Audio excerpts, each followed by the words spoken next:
fits us all. Human right number 7. We're all equal before the law. What are human rights? Find out at youthforhumanrights.org.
There we go. Can you hear me now?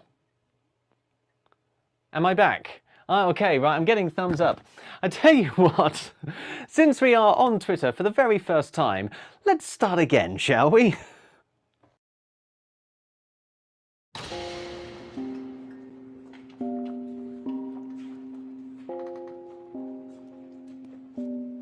Different words describe different people. But in the eyes of the law, there's one that fits us all. Human right number 7.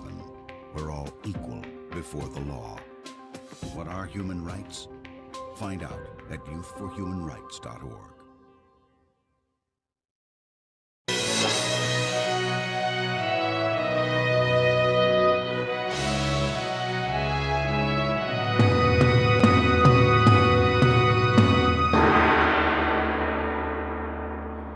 The warmest of greetings to you again here in the Missing Sock corner of the World Storytelling Cafe for another episode of Kingdom 1000. We are celebrating 1000 years since the first law of equal justice was passed in 1020 by King Canute, a law that set the foundations for everything that came after, like Magna Carta, the US Constitution, the Universal Declaration of Human Rights. It can all be traced back those 1000 years. And over this series, we have explored many stories and many documents with all of the facts to let you know exactly how that particular decision came into being. But also, as we've been going along, we have been exploring exactly what equality means to a huge variety of people, and they have been helping you to see ways that you could explore what equality means to you. And if you have absolutely any form of expression that you'd like to try, be it cooking as we had in our first episode, or poetry as we had in our third, or this is testing my memory now, well, you could try community theatre that we've spoken about a lot over recent weeks, or painting like Corky Paul did for us a couple of weeks ago, music like we had last week. Any way you want to express what equality means to you, please be putting it on your social channels with the hashtag Kingdom1000, not just because there could be a free book in it for you if you get pulled out of the hat, but also because you will be taking part in this really significant celebration. It is a celebration. We've come 1000 years since that law of equal justice, and we know we have a long way to go still, especially if we want to see that equality reach all the way around the world. But this is a milestone which will allow us to take stock of how far we've come and give us the energy to go pushing further forward. And I'm delighted that today we have a really, really special guest who has been exploring this issue in a number of different ways, but also in a way that's very close to my heart, because you'll know I'm a storyteller, I'm an author. I have here with me now another storyteller and author who I have long looked up to. So I'm really excited to introduce you to Wendy Shearer. Hello, Wendy. Hello, Chip. Thank you for having me. Oh, it's really, thank you for being here. It's really, really good to have you. And oh, we don't want any gremlins in the World Storytelling Cafe. They've already hit us hard enough, I think, with that little moment of lack of sound.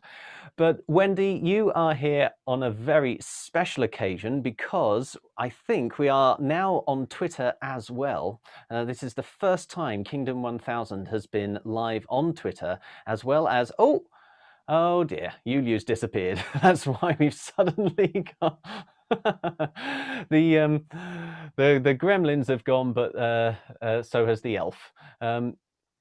I tell you what, we'll fix that. We'll fix that in a moment. Oh, he's come back. There we go. We should be able to. There we go. Hello, Wendy. we'll get there in the end. You have joined us on a very special occasion because we are now going out to Twitter Live as well as Facebook and YouTube and of course worldstorytellingcafe.com and kingdom1000.com. And the reason why I'm mentioning all of this is because if you are watching through any of those other places, please, please, please come to kingdom1000.com and click on join the story, because then you'll be able to be here in the World Storytelling Cafe with us. We won't actually be able to see you, so don't worry if you've just come out the shower, but that is the only way that you can take part in the conversation, by sticking your questions and comments in the chat box here at the World Storytelling Cafe. And if you do that, later on, you'll be able to put your questions to Wendy, who is going to be talking for us about how you may be able to express yourself through storytelling or writing, perhaps, I guess, because you're an author now, aren't you, Wendy? That's right. But I'll be published for the first time next year. I'm writing 2 books at the moment. One for adults, a book of Caribbean folk tales and Windrush stories, which is going to be published by the History Press, and a children's book of African and Caribbean folk tales, myths and legends, which is going to be published by Scholastic, both next year. Fantastic. That's pretty impressive to go from 0 to 2 in the space of a year. How have you managed to do that? When it rains, it pours. Did you get approached to write them then? I did. I had it in my mind for quite a while that I wanted to take some time out of the storytelling to actually just document some of these stories and I guess in my mind leave a legacy in some way and make them more accessible to people. And yes, through my actual storytelling and social media work was news was spread about what I do, and I was asked to pitch my ideas, and yes, they were taken up. That's fantastic. And I love that attitude towards it as well, because that's exactly the same attitude that I had when writing my first book. Because as storytellers, when we tell stories, we're expecting them to be heard and retold, aren't we? And when you write them down in a book, I think some people can take it as, well, this is the way the story should be because it's there in black and white. But I try to encourage people on when they're reading the book to realize that these are not my stories. This is just a collection, and they should take them and they should pass them on. Are you doing the same with yours? Absolutely. I mean, in particular with the collection for the History Press, they like us to write as we would tell. So it's very much meant to be a book that's read aloud, and the stories are meant to be retold. And for the children's collection, I start with an introduction as to the origin of the story, or as much as I have found out. So that could be the first time it's been collected, first time it's been written down. And I hope then that people can take that and do further research. And also it's pointing out specifically that these stories aren't mine. They're my versions of them. I've adapted them, but they're very much there being shared over the years. Excellent. Well, I'm looking forward to talking with you more about that later in the episode, because I'm sure that's one of the reasons why people will have tuned in to hear about your amazing work. But I'm going to start by asking you the same question that I ask everybody, and some people find easier than others. That is the question, what does equality mean to you?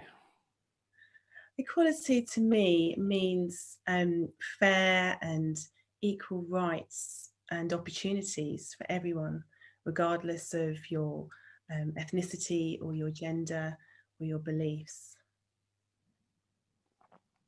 So equal justice is definitely at the heart of that then, is it?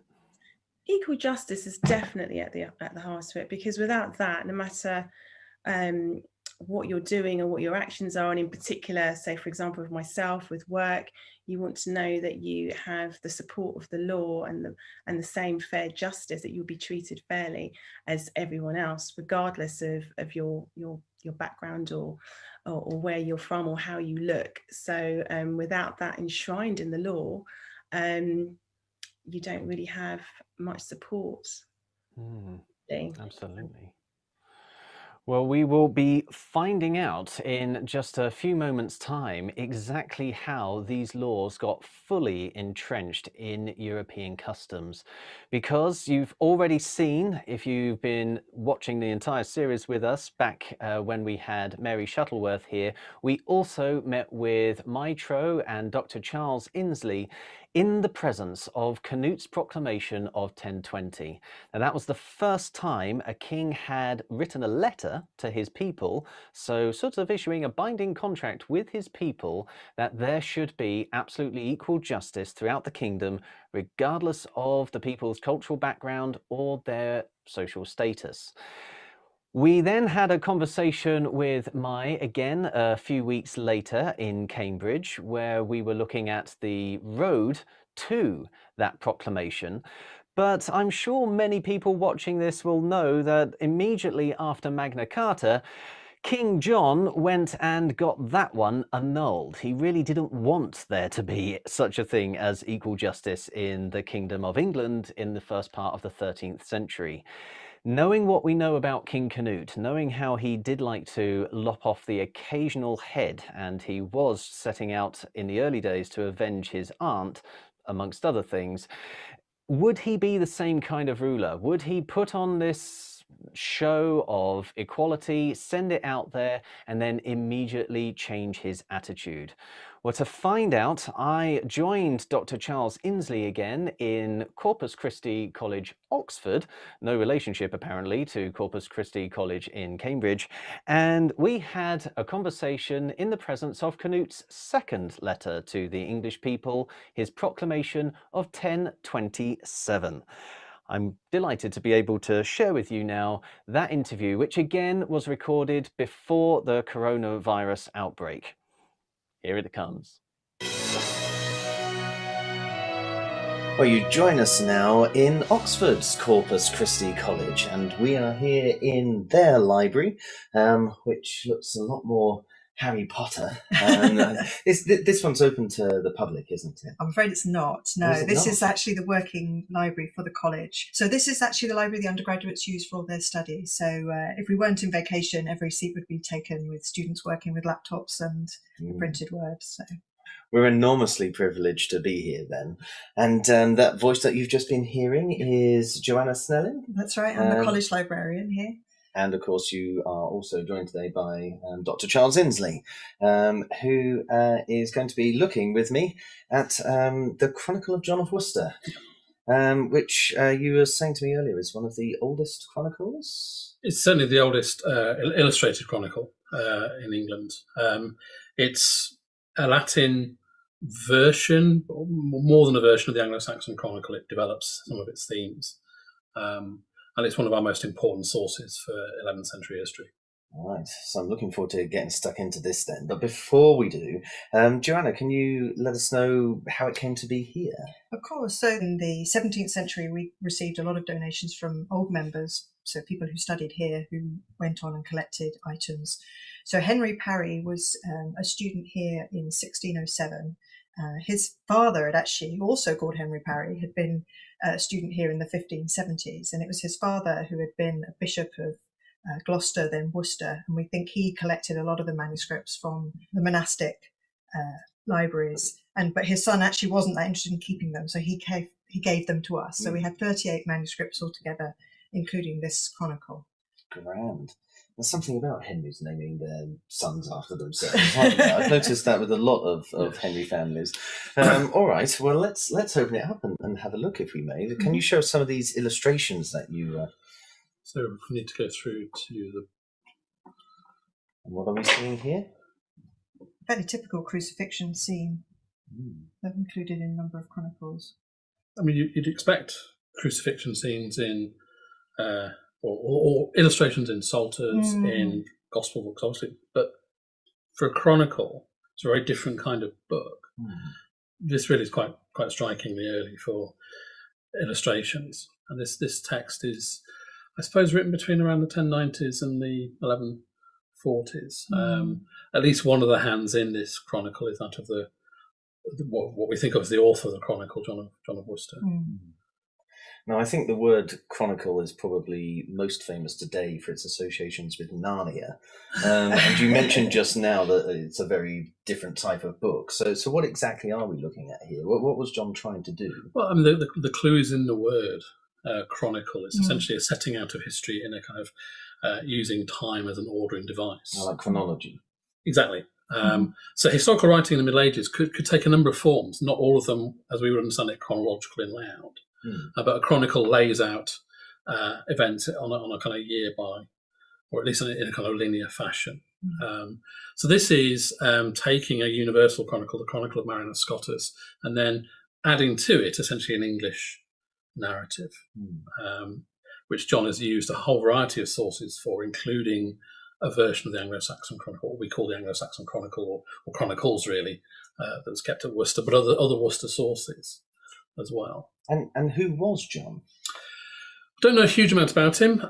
Probably a monk in the Cathedral Priory at Worcester. There's a strong tradition of historical writing at Worcester at the end of the 11th and early 12th centuries. So the big question then, why are we looking at John's Chronicle? Well, other than it's a fabulous manuscript. The beautiful illustrations. Because we have a copy, probably the earliest surviving copy, of Canute's second letter to the English.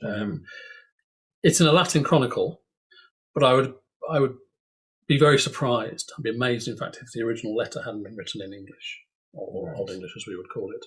So unlike the other documents that we've seen so far, this is not an original, or it's quite a far removed copy. Well, probably not. I mean, it's a translation, but probably not too far removed, I think, because according to John of Worcester, the person that brought the letter from Denmark to England was the then abbot of Tavistock, a man called Leifing, who went on to become Bishop of Worcester. So I think there's a kind of very clear route by which, in the 11th century, the Worcester Cathedral Priory would have a copy of this letter. So we're probably only at one or two removes. I mean, what's most fascinating about this, then, is the fact that back in York, you were telling us that Canute was pretty much the first... certainly the first English king to be writing to his subjects. And here he is doing it again. Before we actually look at what he's written here, I have to ask, is that what it is about Canute that fascinates you, and what's made you want to study him so much? There's lots of things about Canute that fascinate me. I think, though, this letter, in a way, is at the heart of that, in the sense that it's written in 1027, and this is this really pivotal moment for Canute.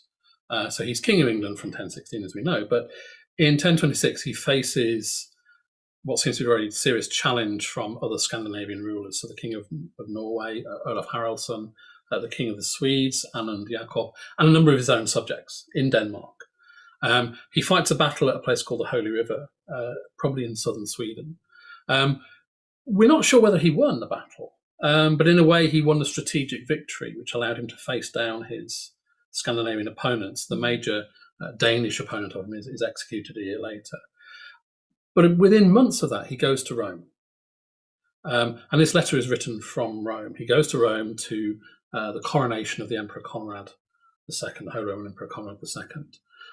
And he's one of two kings who accompany Conrad whilst Conrad is being blessed by the Pope. So he's gone from being this conquering king of England in 1016 to being at the heart of kind of papal and imperial politics within a decade. And this is remarkable for an English king. And he's obviously taken the mantle of Christianity quite strongly, hasn't he? He's writing to bishops. He's giving them gifts. He's Absolutely getting a lot of honour and praise from them coming back. There's a bit in here that it reads almost as if it says he's visited every shrine he can in Rome. There's a little bit of Canute the tourist in this. Canute the kind of the sort of historical tourist in this. He's visited every shrine that he can go to, and he's prayed at every shrine he can pray at. So has he left his Danish heritage behind, or absolutely not? Absolutely, okay. Absolutely not. I think the other really interesting aspect of Canute is a kind of almost a kind of chameleon-like ability to be English to the English and Danish to his Danish followers. So the sources we tend to look at for Canute, if you're an English historian, you look at this, you look at the charters, you look at the York Gospels, you look at the laws. But if you look at the sources produced in Old Norse for Canute, which is mostly poetry and poetry embedded in later collections of sagas, it's a different Canute that emerges from those pages. It's a Canute who is still celebrated in the 1020s, not to his death in 1035, as a conqueror of the English, a man who is an authentic heir, if you like, of the earlier Vikings that had settled in England in the 9th century, a man who has made the sons of Edgar weep. So he's clearly appealing, or that poetry is appealing to a very specific audience. And the other enticing thing about that poetry is it seems to have been written in Winchester, which is the heart of kind of the English kingdom. Yet in the 1030s, it's the heart of Norse poetry being produced in England. But then he's putting out letters like this, Absolutely. which are suggesting that despite all of the enjoyment that he must get from having that poetry written and performed about him, he still wants to rule justly and rule exactly the same for both English and Dane. Because we've got that phrase in here again, haven't we? The English and Dane. Well, yes. I mean, we've got him. So he's king here, Canutus Rex Totius Angliae, and it's interesting. This is not king of all the English, king of all England, Totius Angliae. He says just Toti Genti Anglorum, all the people of the English. So in 1019, he's talking about English and Danes, but here it's just all the people of England. So it's starting to see them as an absolutely amalgamated group. Absolutely. I think that's really quite important. And then tam nobilibus quam plebis, both nobles and not literally plebs, but I think it was probably a translation of Aolish and Churlish, or 1200 and 1200, high and low. Now, I have a passage here from a very different document. This is taken out from Magna Carta, and it says, "No free man shall be seized or imprisoned, or stripped of his rights or possessions, or outlawed or exiled, nor will we proceed with force against him, except by the lawful judgment of his equals, or by the law of the land. To no one will we sell, to no one deny or delay right or justice." Now that is held up as habeas corpus, isn't it? Yeah. Sort of the pinnacle of human rights for all of Europe and for America. And we think that it began around 1215, which is when Magna Carta came about. But the reason I've mentioned it here is because we find something very similar we do. in this letter, don't we? So here we go. So we're further down the letter, basically to all the vice comitibus, all the sheriffs and all the prepositis, the reeves, so the royal officials that charged with administering justice, jam injusta, inferant, deny justice to no one, high or low. So we're getting the same, you shall not sell or delay justice. If you wish to retain my friendship and actually not be punished. So this is Canute saying that his officials are accountable to him and to the people. Propter favorem regiam, if you want to retain the favour of the king, you should not. So is that quite a big thing to be saying in 1027? Is it quite a unique thing to be saying? As with all things, to an extent, yes and no. Alfred, I think, tells says that his reeves should be able to read the law. But this is the first time that we're being told, or we're seeing a king instructing his reeves to not, or his officials to not, to administer justice impartially, or else lose royal favour. Yeah, well, that's one way of putting it. We also know that this is in Latin and it's copied down a lot later. Well, it's so probably the letter is written in 1027. This is being produced in around 1120. So it's getting on for a century later. So there's no way that John, well, he certainly wouldn't have known the Magna Carta. He wouldn't have been trying to rewrite history in line of later. Okay. I think this is, reflecting. I would have no problem in believing this is reflecting what was in that original Old English letter. I mean, it does build on the things that Canute says in 1019, and indeed it kind of builds on what we're told Ethelred promised in 1014 when he comes back from exile, that he will rule more justly than before. It's this first time we see this notion actually that rulership is a sort of contract between ruler and ruled. But we're seeing it here really in quite. Well, I was going to say black and white, but more sort of brown and cream. So this is 200 years before Magna Carta. We're seeing something which is setting these ideals in place, and almost by coincidence, perhaps, this book was part of the recent Magna Carta touring exhibition. It was the Magna Carta exhibition at the British Library, right? So the major one in the anniversary year of 2015. And you were showing me earlier some of the images that were on display. Yes, and I think it ties in quite nicely with that idea of the king's obligations, and that's why it was included in the exhibition. Wow. Oh, that very much looks like a king asleep to me. Yes. Yes, so it's the dreams or the visions of Henry I.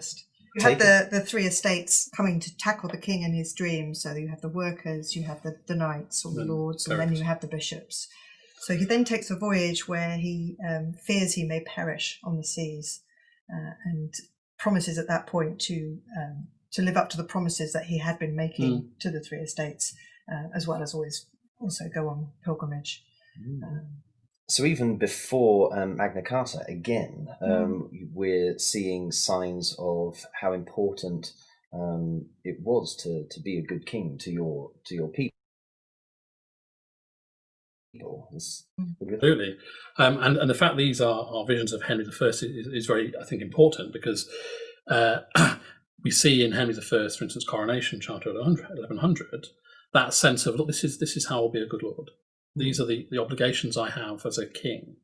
Well, that links quite nicely back to what you were saying in York. Firstly, about the fact that Henry I based his coronation speech on Canute's. Well, what seems to be the coronation oath in that charter seems to have been based in part on the 1019 and 1027 letters. Yes, and you mentioned something about Canute's code of laws being used by Henry? Yes, so Canute's two law codes, and collectively they are the single biggest law code issued by a pre-conquest king, and they're mostly reissues of earlier laws, but the important thing is that Canute is touching his name to them.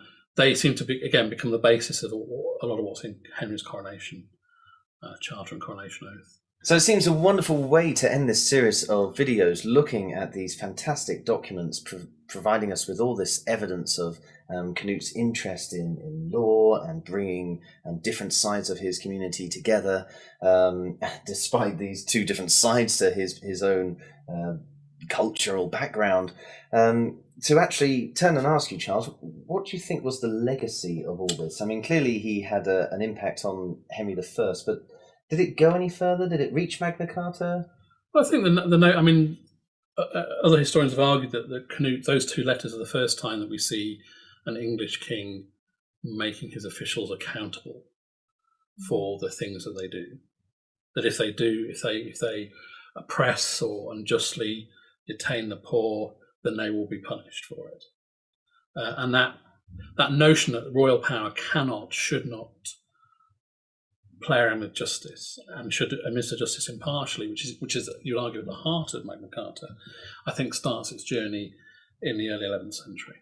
So you're sort of laying the foundation Yes. for habeas corpus and, well, human rights in a way. Well, to an extent, yes. And whether it's because he's a conquering king and therefore has that need to prove to a people that he's just conquered violently that actually, no, I will be a good lord. I often say that a successful conqueror is one who gets to die in his own bed.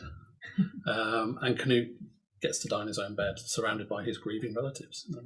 Wow. Of course, that is the expert opinion, but we also have the folklore from back in Canute's time that has been passed down to us through the oral tradition, which tells us of a man who was very much out there trying to connect with the people in the very same way that these letters seem to be suggesting he was trying to do.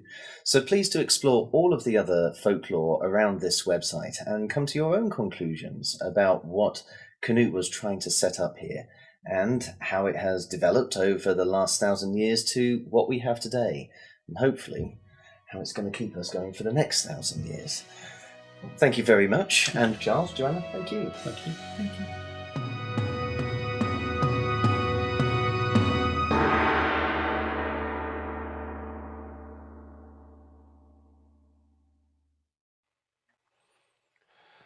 So there we are.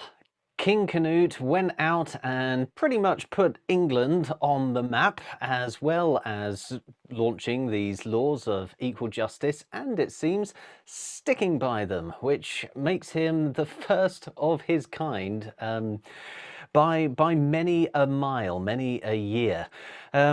Having seen all of this, Wendy, what was your impression of Canute and his role in history? I was really impressed, actually, and surprised, because it's a part of history that I wasn't familiar with, that these ideas of having equal rights and protecting people regardless of your background or your class clearly has come from so far and been built upon all these years, even though they've been annulled at times and changed. I'm really impressed, I think is the word, that he strove to do that. How does it make you feel knowing that this was sort of shoved under the rug for so long? I mean, it was, I think, when we had 1066 and the Norman conquest, they were trying to, on the one hand, downplay the success that Canute had, but on the other hand, you then saw kings like Henry I, Henry II, resurrecting Canute's laws and trying to go back to those glory days. But how does it leave you feeling, knowing that this was sort of a secret kept from you at school, or basically for so long, for so many history books? It's a shame. I'm not surprised. There are many aspects of history that aren't taught in school, including well, many. And so I do think it's a shame, because it paints a bigger picture, and quite often we just hear one side, and I think if we have all sides of the story, and even when things might have not been successful, because of, unfortunately, not Canute's plans weren't completely successful straight away, but if we have that picture, then we just know then that we have the whole well, the path has been made clear as to everyone's ambitions from way before, and I think it would basically contribute towards there being a fairer society today. And we look at prejudice and racism, and sometimes it's all gets so distorted in history, and so I think that knowing things like that would go a long way to improving relations. Yeah, I agree wholeheartedly that in a way the hope is the foundation of progress, isn't it? And so if you conceal history like Canute's proclamations, then that's basically putting a shroud over the foundation, and it's making the path to progress take a lot longer. So yeah, it probably held us back for some time, not being able to recognize Canute for his impact. But on the topic of history that has maybe been hidden away a little bit and trying to get a bigger picture out there, that, I understand it, is really some of the motivation behind your work. Am I right? Yes, absolutely. I think it's one of the reasons why I became a storyteller. I tell stories and folklore and share folklore from all around the world, but my specialist area and stories that are dear to my heart are stories of African and Caribbean folklore. And I really enjoy being able to share some of the stories that aren't easily accessible, partly because they aren't published anymore, or they're not found in books, or they're simply not shared in schools. So it's a huge joy for me, and has been for many years, to be able to share the stories and bring a bit of the culture to our diverse town. Wonderful. Well, I'm going to take this opportunity, and I'm sorry to put you on the spot here, Wendy, because I realize I might be doing that. But I do want to ask you a bit of a tricky question, I guess, because I absolutely adore the African and Caribbean folk tales, and I have on occasion told them myself. And I always reference the fact that I'm telling a story from Africa or from the Caribbean. But is that right of me? Is it fair of me to pass on those stories to the audiences that I come across? Well, lots of people have, or individuals have, their own points of view about this, and there are often many discussions that I've heard about this. But my personal view, and I can only talk for myself, I think it's really important to share those stories, no matter where you're from and no matter what colour you are. I think so long as you pay respect to the stories and done your research and reference as much as possible where the story is from and where you've got it from, I think it's really important to continue to share them. I tell stories as well of ancient Greek myths and literature, because that's what I studied at university. But I think I would find myself sorely muted as a storyteller if I could only tell stories that were to do with my ancestry. So I think in the light of equality, we should all be able to share each other's stories. Yeah, I think it echoes a little bit what Neil Brand mentioned last week about sharing on music and sort of borrowing from other musical cultures. You have to make sure you are paying proper homage and respect to your source, and ideally also sharing it back to them. I think if it's actually an exchange, something that you can be part of, kind of like a feast, I guess, you know, where you bring your own food to the party and then mix and match, like a bring your own buffet type thing. That I feel is going to result in a much more equal community where everybody feels that they can be accepted and contribute and share. Absolutely, I couldn't agree more. So the particular aspect of history that you've been researching for one of your books is because you haven't just been writing about the folk tales in one of these, I understand. You've also been looking at the history of the Windrush generation? That's right. So I thought to add an extra connection to people, the audience in England that will be hopefully reading the book, that I would also get some stories, some true stories from British people that migrated from these Caribbean islands during the Windrush years, so during the 1950s and 60s. So I've been speaking to people that arrived as children and young people at that time, partly because there are quite a lot of stories documented about the adults, their parents, that came during that time to work in Britain and help rebuild the country after the war. But I have been capturing the memories and impressions of children that left their homes at that time, and how they felt leaving their countries and coming here and being part of the community as young people, and what they were expecting and how they experienced life here in England.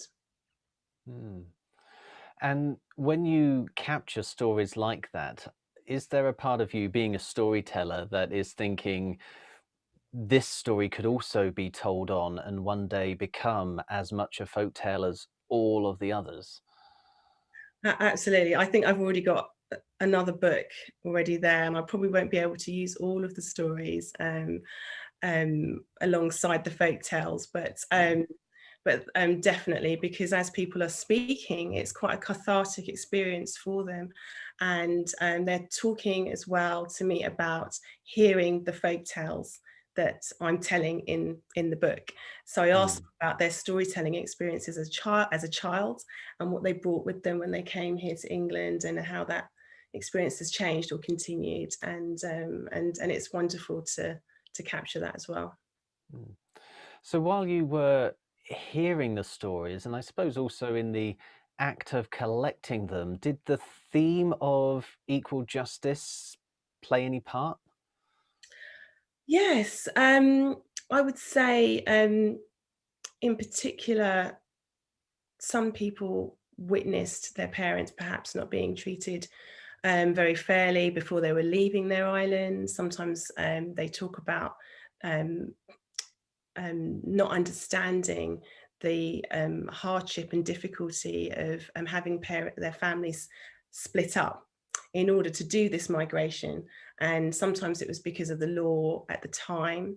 And so husbands coming first, and then perhaps not being able to find a suitable place to live in order to bring their whole families here. And also, people have spoken about their experiences themselves when they have started, for instance, looking for a home with their parents or grandparents, and being refused accommodation because of the colour of their skin. There have been stories that are heartwarming as well, so they're not all negative pictures, and that's been, I think, amazing to capture. So lots of stories about people training as nurses or training in the NHS, and having the camaraderie of their colleagues around them, helping them find their way in this new land. Did you also capture any of the feelings that they had about telling you these stories in the first place? Yes, I did. It was quite emotional. It has been, or still is, quite emotional.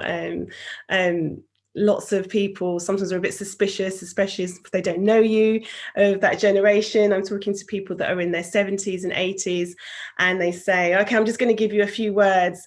And then 3 hours later, they're pouring out their hearts.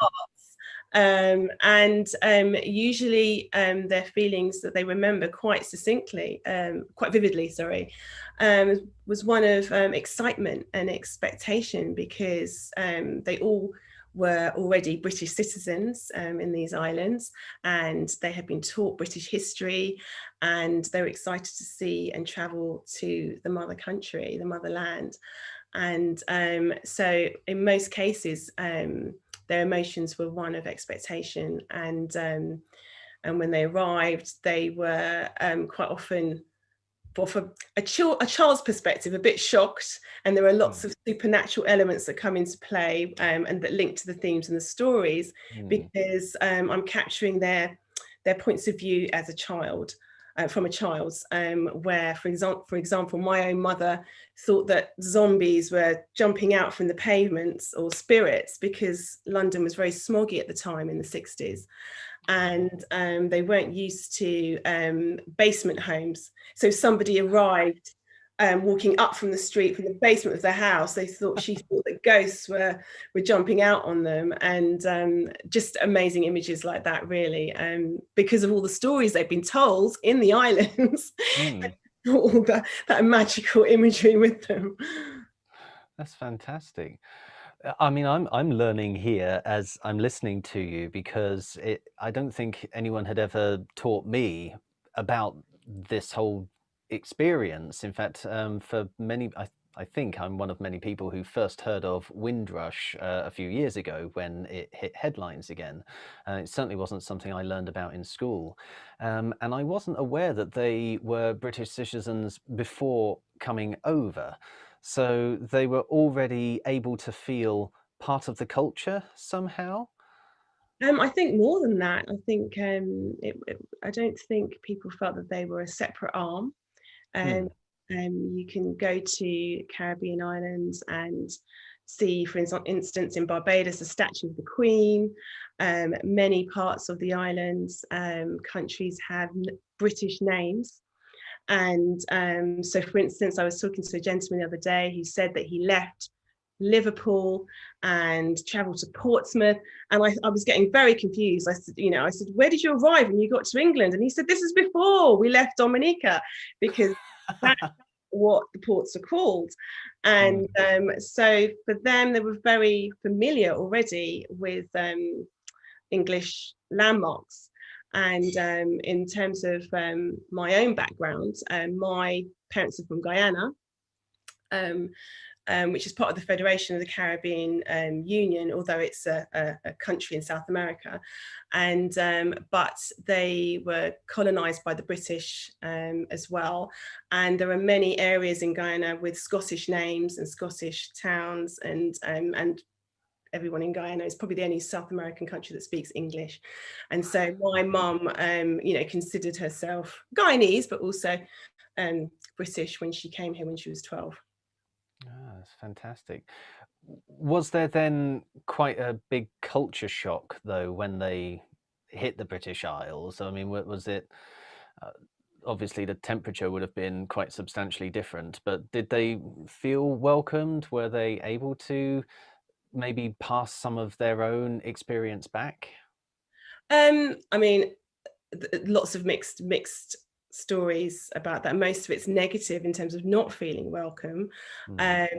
However, what I'm trying to capture not just the negative stories in my book, because I don't want the legacy of Windrush to just be synonymous with scandal, because there are many other emotions to get from that experience. And so although there were definitely hardships, it was very, very difficult. The weather, as you say, is one of the first things that everybody talks about. Bitterly cold. And I know in particular my mum had never seen snow before. And some people weren't prepared for the weather. They came dressed in their Sunday best with lovely cotton or linen suits. Some people came without a coat, because you don't need a coat in the Caribbean islands. Learned very quickly that they needed it here. So yeah, there was definitely a shock with the climate and the environment, the smog, the filth. England was quite dirty in comparison to what they were used to in terms of buildings and the weather. But actually, there are some really interesting stories of community that I've been tapping into. So neighbours were very friendly. They would look after each other's children, have children's birthday parties, and people were invited regardless of which island they come from. And lots of friendships were made. That is wonderful. And I love the fact that you have, even in this interview, been pushing to make that really abundantly clear. Because, again, I suppose because my only real experience of Windrush up until recently was the scandal. Here I am sitting here talking to someone sort of as an interviewer, thinking, okay, what can I ask about the Windrush that's going to bring up the scandal? And you've been constantly pushing back to say that's not what the legacy should be. And I think that's exactly what this whole series has been about as well. Yes, you have, I think we're very soon going to be telling the story of King Canute and his attempt to turn back the tide, which I think is what he's most famous for. That or cutting off people's noses and leaving them on the beaches of Kent. But we've been able to see in this series that he has a much more important legacy. And you can always look back at history and cherry pick the worst, or you can look back and see it as an entire garden, really, can't you, of facts and folklore and people growing, people developing. Absolutely. I think with regards to equal rights, and moving forward in a positive way, and especially in particular with the Windrush situation, which is ongoing. We want to also remember the positive contribution from the people that migrated here, and make sure that equal justice is served for all. Absolutely. Well, we are shortly going to be hearing a story from Wendy. So if you've tuned into Kingdom 1000 because you love the stories and you were a little bit disappointed at getting so much history so early on, then please stick around, because the wonderful thing about having a storyteller as a guest is that you get to hear a story. And I have got my cup of tea with me ready to sit back and enjoy Wendy's story. But this is also my time to remind you that if you are watching this on any of the social platforms, or which includes Twitter now, or on World Storytelling Cafe or kingdom1000.com, please do come to kingdom1000.com and click on the little Join the Story button. It's there at the World Storytelling Cafe as well. And you'll be able to join us right here in the cafe. That is the only way we will be able to see your comments if you have any questions for Wendy about what she does and what she's been doing. Again, we can't see you. You're not going to be shown to the world, so don't be afraid of what you look like or what you're wearing or not. Just step into the Zoom room here and start filling up our chat box with your comments and questions. On that note, though, Wendy, when you have been going around collecting these stories, it sounds like there was a little bit of resistance from some people, that very quickly the floodgates opened. How exactly did you approach it in the first place in order to spark these conversations? If someone was wanting to try something similar, what advice would you give? The first thing I did was reach out to my own personal network, and sometimes we forget that we've all got friends of friends of friends of friends. And I started with my own family, and I started with their friends, and then I contacted Caribbean associations, Caribbean and African associations. I'm ashamed to say that I didn't realise that there are ones in nearly every borough across the country. Wow. And yes, and so I started the painstaking, I say painstaking because nothing fast happens in the Caribbean, whether you're there or not. And in terms of contacting people, but then lockdown happened. And so unfortunately, all the meetings that I'd set up to attend their wonderful events and folklore event festivals as well, where I was hoping to interview lots of people, they all stopped. So I have since then been contacted by people, by email, and we're having phone interviews. I'm able to visit some people who are quite comfortable with that. So for example, Grace Holworth, who I know you're familiar with. Oh, yes. Yes, she very kindly allowed me to visit her recently once lockdown was lifted. But yeah, my advice would be starting with your immediate contacts, your immediate friends, and writing to different embassies and associations. I think you're right that people can sometimes be totally unaware how many of those there are. If you are keen to get involved in any sort of community, there's going to be an association for it, and it's probably going to be a lot closer than you think, isn't it? And of course, you've mentioned Grace Holworth, who, as well as being an absolutely phenomenal storyteller herself, is also one of the patrons of the Society for Storytelling, which it still surprises some people when I tell them that there is actually a Society for Storytelling. If you are interested in storytelling, either as a listener or wanting to give it a go yourself, it's definitely worth looking them up, because they can put you in touch with your local storytelling clubs, or maybe even invite you to the next storytelling gathering whenever that happens. It'll probably be digital when it next happens. But does storytelling itself also come easy to you, Wendy? How did you fall into that? Oh, Chip, I think that's probably a really long story. I'm not even quite sure. I used to be a TV producer. I used to do children's television and CBBC, and I used to do digital production on websites. And I left and went to work at Kew Gardens. I was working doing their digital media and content for children online. And whilst I was there, I happened to see a storyteller, and I visited the Eden Project and saw a storyteller there. And I thought, what a wonderful way to connect with people, not with the screen, although we're doing that a lot now. But that was my first thought at the time, to kind of take some of these stories and share them, and it built up from there. Can you name the storytellers who you saw, who inspired you?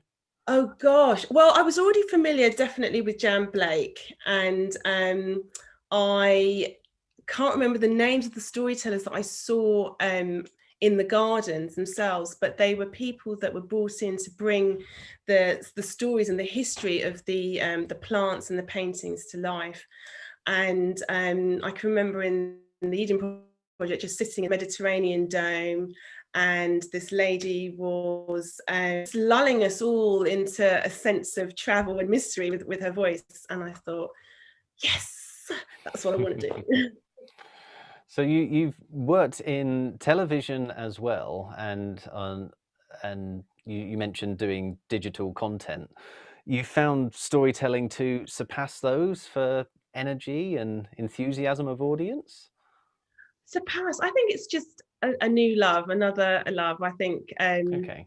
for me, I see it all as sharing content, all down into a nutshell, whether I was writing a script for Saturday morning television show or researching something to put online. It really is about researching and creating and sharing stories. And for me, doing it in this way is another medium, and it brings me closer to the audience, and I get to control exactly what stories I share. Wonderful. Well, there you go. You've got so many things that you could be asking Wendy about now, whether it's advice on stories, interest in her research, or I don't know, maybe even writing scripts by the sounds of it. If you'd like to ask any of those questions, then go to kingdom1000.com and click on Join the Story. Pop here into the Zoom room and you'll be able to ask away. Right now, though, I think we have to have a demonstration of just how exquisite storytelling can be.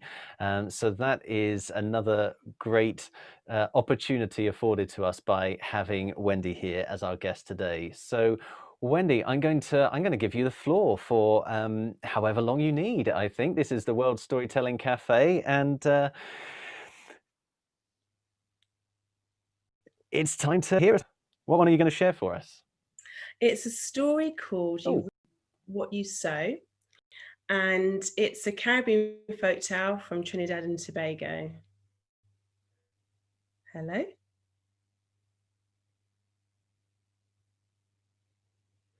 I'm not sure if you can still hear me.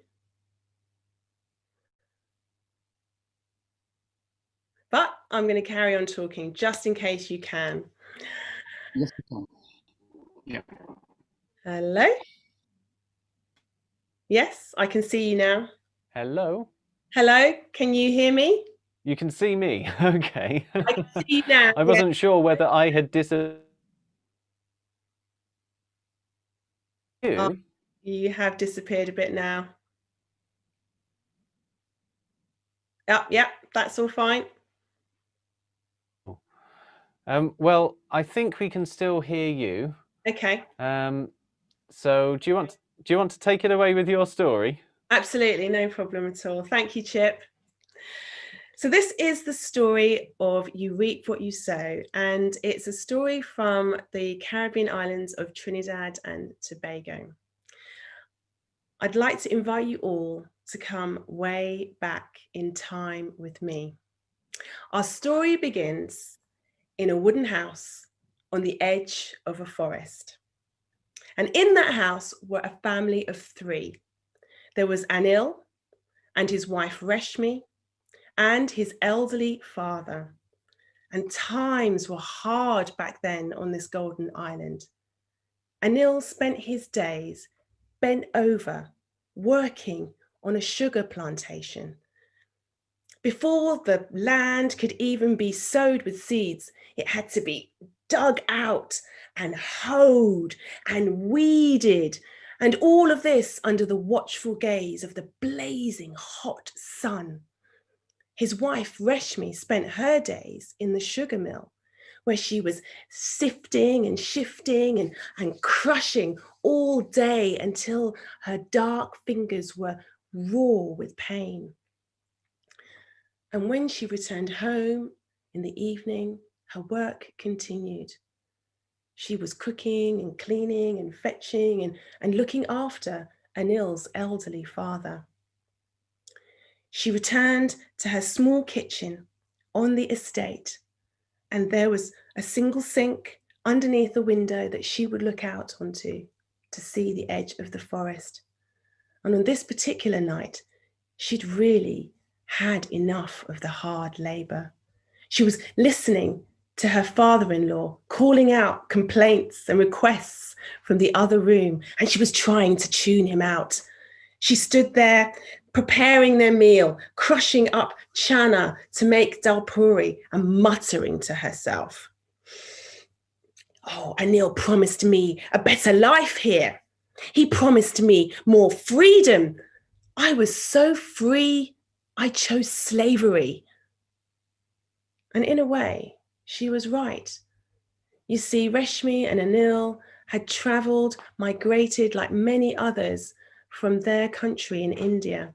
And they'd come to the island because they'd been promised a better life, a home and money for 5 years' labor. But labor without any wages doesn't grant you much freedom. And so here they were, working hard and toiling day and night, and she could see no end in sight. And so that night, she waited until Anil had finished his dinner. She thought, I will talk to him on a full stomach. He sopped up his curry with his dal puri, and then she turned to him and said, please, can't you put your father somewhere? He is a burden to us all, an extra mouth to feed. All he does is complain and moan, and he can help with nothing. Well, Anil listened to her in silence and then pleaded and begged with her to be patient. I know my father is hard work, but he does not have long for this life. Please be patient. But her words were bitter like the Morbi bark tree, and they twisted around with dark thoughts in her mind, and they ground him down until Anil felt he had no choice but to do something. He went to his father the next day and he said, today you and I are going for a walk. I'm going to take you for a walk into the forest. He lifted his elderly father up and gingerly let him hang his arm over his shoulder, and he carried him into the forest. Oh, the old man was so happy. He'd hardly left the yard since he'd been there. He sucked in and smelt the exquisite smell of the white lady slipper orchids. And he went wild when he saw Shanette hanging from the trees. Son, grab some of that fruit so we can eat it. Well, Anil put his father down at the root of the tree and plucked some of the lime green fruit. Together, they sat shelling the fruit and sucking off the flesh and eating together. They listened. In the distance, they could hear the roaring sound of the waterfall. Shh. They saw colourful hummingbirds darting in between the trees. It was a rare moment between them. But as time went on and it grew later, his father wondered why they were still there. Anil, we should go before darkness comes and the duppies come out to get us. And he was right. Darkness soon enveloped them. And with the darkness came the sound of all those nocturnal critters that you hear in the Caribbean. There were the loud crickets, and the shadows were looming, and the white-winged bats started to fly and screech with a scent of death on their lips. Anil turned and lifted up his father. But instead of returning and going back home the way he came, he walked towards the sound of the deafening waterfall. He stood at the edge of the river. And then he plunged his father down into the murderous current, allowing him to drift away. With a heavy heart, he returned home without his father. And time passed, as time does. And with it, Reshmi also passed away, leaving Anil to grow old with their son and their son's wife. He grew frail and weak and was a burden to them both also. And his wife, his son's wife, cooked and cleaned and fetched and worked on the plantation.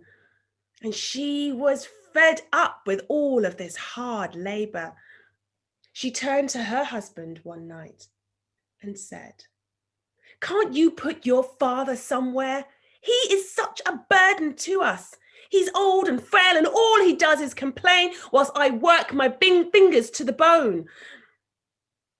Her husband, he tried to put out her worries and her fears and promised her that things would get better. But instead, he turned to Anil one day and offered to take him for a walk into the forest. They made their way through the mango groves and the tamarind trees, and he followed the scent of the cinnamon trees until finally they reached the edge of the river. They sat there together, eating fruit and listening to the birds.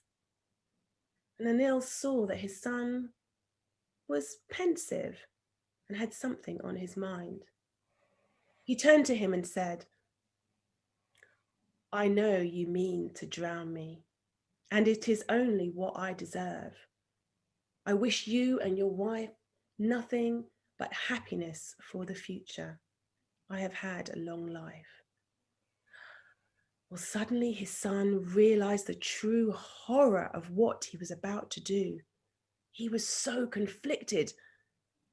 He lifted up his father's elderly body and turned and walked back through the forest, back to his home.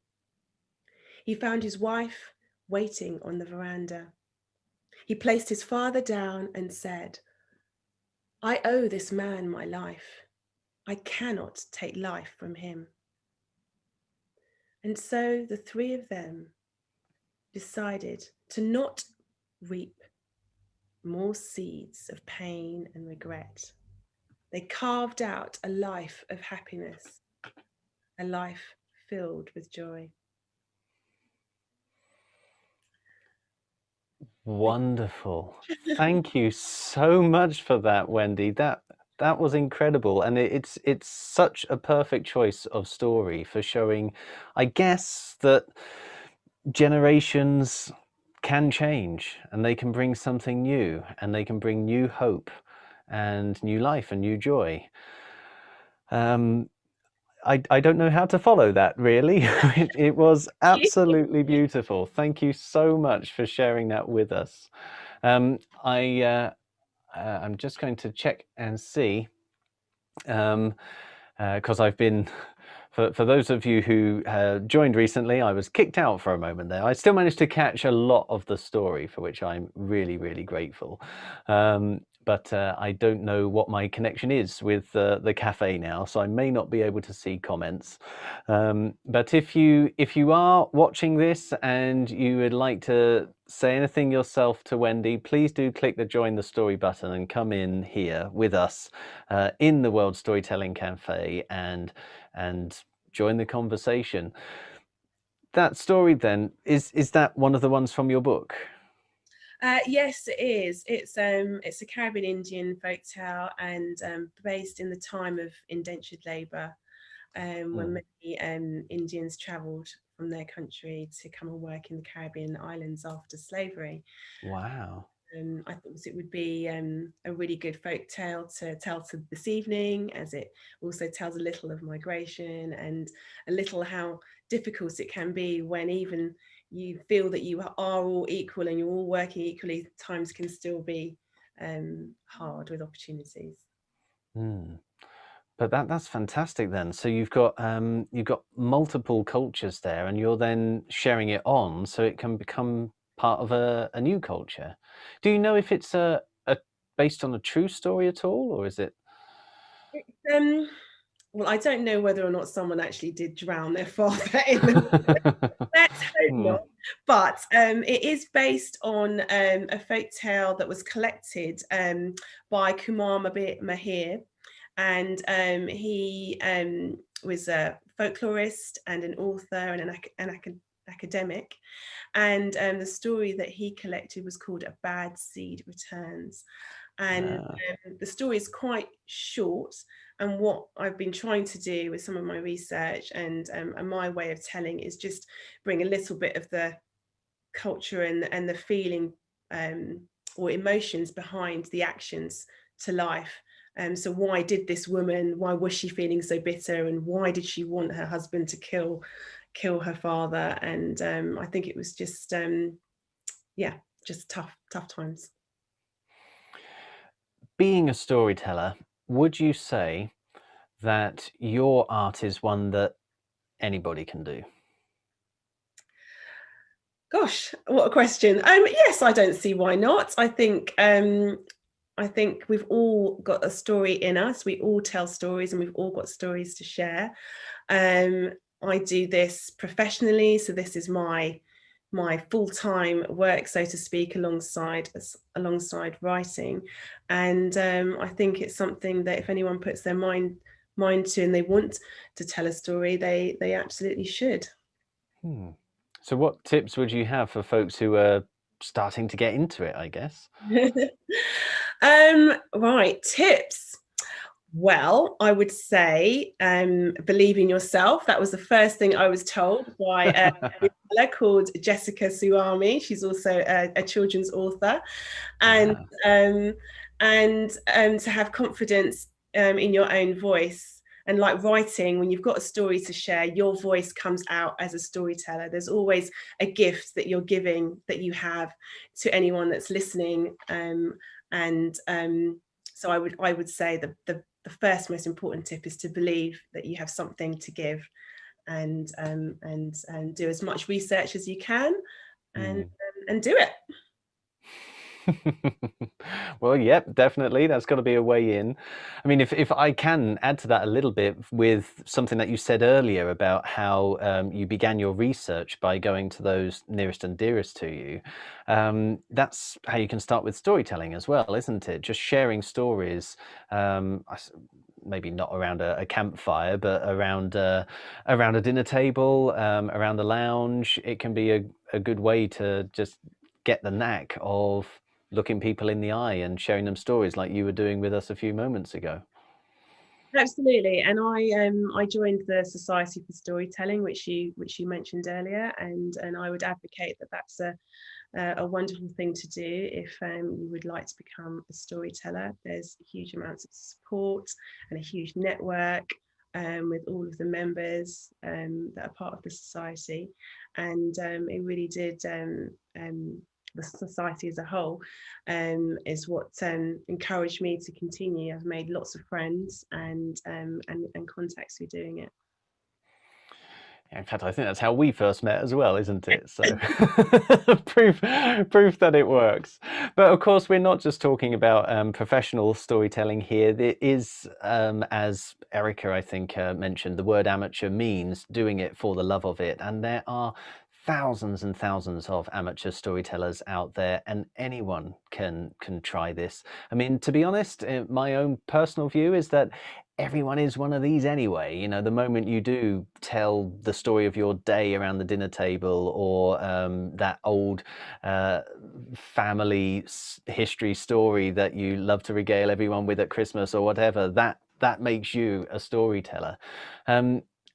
If you are going to want to capture storytelling, thinking of what you did for us just now, or what you have, I suppose, in a way, what you were doing when you were producing children's television as well, what sort of considerations would you say people should have? I think definitely making sure that you whilst you're doing your research, I find this very important, finding out if you're retelling stories in particular, going as far back as you can to the origin of the story, or finding out if someone else has also told the story, and crediting that person or those people. When I'm capturing true stories in particular, I always make sure I've got their permission and make sure that they're comfortable with what I'm going to share and tell, and that especially if it's going to be in their own words. Yeah, I think that is really, really important, but also it can open up floodgates, can't it? I mean, last week we had the story of the eel catcher's daughter, which is a story from where I now live in Cambridgeshire, and it was researching that story and the possible truth around it and all of the characters involved that led to this whole project. So that was a story where the moral is basically equality for everybody. You have a story with a king befriending a peasant girl, so that crosses gender lines, class lines. He's a Dane, she's English, so there's cultural lines across there as well, age lines. And by following that story to its conclusion, I managed to find this wonderful piece of history, and that's how I got involved in this whole project. So you never know where it's going to lead you, but I think most of the time, if you follow all of the threads of a story, you are going to end up with such a beautiful picture of how interconnected we all are, how we are part of one amazing family. And if we keep the foundation of hope that you were talking about earlier, then we are going to be able to reach that goal, those heights of equal justice for all, even sooner. Absolutely. And one other thing that I really love about storytelling, which you've touched upon there, is that you will find more often than not the same story in a different culture, in a different version, showing again how we are all connected. And I love it when I think one evening I did end up at a storytelling night, and I told a similar story to someone else, and I was telling it from a completely different land to the other person, and they were equally beautiful, and we learned lots of each other. Fantastic. Well, there you go, folks. If you have been inspired by anything that you have heard in this episode, please do share it using your own social channels, just with the hashtag Kingdom1000, so we get to see it too. And as well as being part of this celebration of 1000 years since Canute's first equal justice law, the first one in the Western world that is still being referred to today in things like the Universal Declaration of Human Rights. Please do put that hashtag on, because we'll be able to bring you into this celebration. You'll also get entered into a competition, which is not based on merit. It is an equal competition. We will be just taking a draw of all of the entrants and sending you those wonderful history books and cookery books from our first guest, Manju Mali. We have been really overwhelmed, I think, with you joining us here today, Wendy. Thank you so much, ever so much, for being here with us. I am going to, I think, because I disappeared halfway through, I think there is going to be a little gremlin that will pop up when I press the button in a moment to get the credits come up. So I'm just warning you that we may lose. It'll probably be me that disappears again, but I wanted to say that now, so there's no sort of cries of horror. But thank you again ever so much for joining us for this episode and for your wonderful storytelling, your inspiring work. can we have the titles of your books and their release dates so that people know when and where to get them? Yeah, absolutely. And thank you for having me, Chip. I've really enjoyed it. Yes, so the first book is Caribbean Folktales and Windrush Migration Stories, which is being published by the History Press next year, 2021, in September. And the second book is African Caribbean Folktales, Myths and Legends, which is being published by Scholastic. This book is a book for children and will be published next summer, 2021. Wonderful. Oh, I've gone already, haven't I? How do I get back? Lovely. Thank you ever so much. I'm looking forward to reading them myself and getting the education and all of the stories. Right now, though, folks, it only remains for us to say cheerio, and we hope to see you next week. Again, enjoy your celebration of equality. Share it however you can, and please do. Hashtag Kingdom 1000. Cheerio, Wendy. Cheerio, everyone. Goodbye.